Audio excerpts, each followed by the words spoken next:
would you say were your biggest lessons learned from the public speaking courses? So there are two key blocks, right? So the first one is how you say stuff, and the second one is kind of what you say, right? So if I talk about how you say it, there are the typical things around confidence, and I'm sure that you will only get it the more you practice. So you could start by small events and then go into bigger events, or you can start like me, go into a very big event, then being very scared, and then just thinking I've done it once, so I'll do it once again. Another thing which I learned was more the practical exercises, and they are more around the diction, the breathing, and then the rhetorics, if this makes sense, the voice. And what I found out is not many people actually spend a lot of time on making their voice, let's say, beautiful. You may have a good voice from nature, but you could still continue developing it.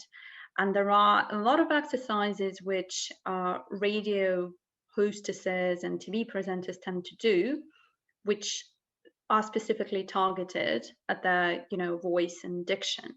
Wow. I mean, a very simple exercise to share with the audience, which each one of you could do, is just reading aloud and reading aloud every day for like 10, 15, 30 minutes if you want to read.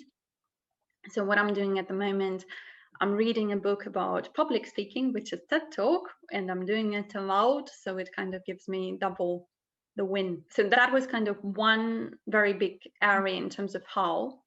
And then the what is more like thinking through what you want to say, right? And ideally having a point of view on the key areas of your life, or the key areas in terms of examples, or just thinking through your journey.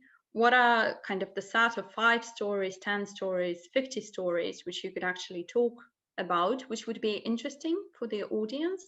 Because what is important about public speaking, your audience needs to be interested in what you say rather than you just saying everything you want to say.